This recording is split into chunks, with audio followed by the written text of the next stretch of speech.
안녕하십니까, 하경민입니다. 오늘은 금융통화위원회 소식으로 이 시간 문을 열겠습니다. 한국은행 금융통화위원회가 잠시 후 두 번째 통화정책 방향 회의를 올 들어서 열게 됩니다. 이번에도 역시나 금리 3.5%에서 동결 기조를 유지할 것이다라는 전망이 지금 대부분인 상황입니다. 물가도 지금 목표치를 웃돌고 있는 데다가 미국 연방준비제도 기준금리 인하 시점도 점차 뒤로 미뤄지고 있기 때문인데요. 자세한 내용 취재기자 연결해서 알아봅니다. 한창률 기자 전해주시죠. 네, 한국은행 금융통화위원회는 오전 열리는 통화정책 방향회의에서 올해 두 번째 기준금리를 결정합니다. 한은은 지난해 1월 기준금리를 3.25%에서 3.5%로 올린 이후 지난달까지 8차례 연속으로 금리를 동결했습니다. 오늘 기준금리 결정에 대해서 시장과 경제금융 전문가들은 금통위가 현 수준을 유지할 것이라는 전망이 압도적입니다.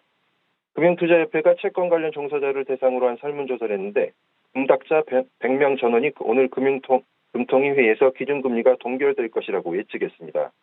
농산물 가격과 국제유가 등 불안한 물가 요인들이 인플레이션을 자극할 수 있다며 일단 물가가 상승할 수 있다는 응답자 비율도 높아지고 있어서 관련 채권 시장 심리는 지난달보다 23포인트나 하락했습니다. 네, 그러니까 불안한 물가 때문에 여전히 기준금리 동결 기조를 이어갈 수밖에 없겠다, 이런 의견이 형성되고 있는 거네요. 네, 기준금리를 인하하기에는 아직 국내 물가 수준이 높은 편이라고 평가하고 있는 겁니다. 통계청이 발표한 지난달 소비자 물가 지수는 전년 동월 대비 2.8% 상승해 한은의 목표치인 2%를 상회한 상태입니다. 물가 상승률을 우려하느니 결국 쓸 수 있는 카드는 금리 동결밖에 없을 것이라고 본 겁니다.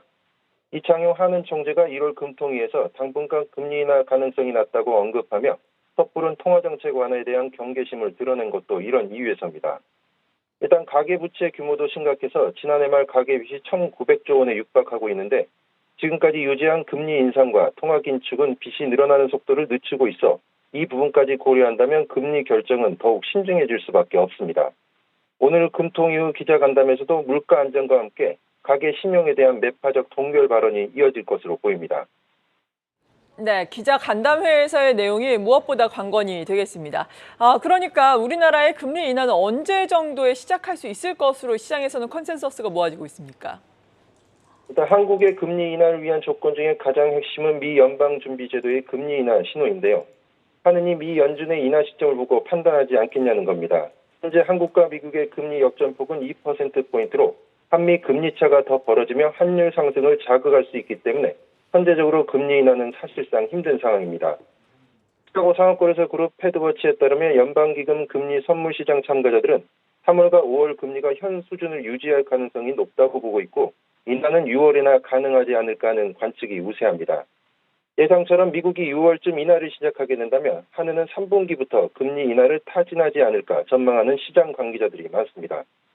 이번 금통위부터는 한건일 신임 금통위원이 참여하는 첫 회의이기도 한데 상위원회 합류로 금통위의 색채가 바뀔지도 관심사입니다.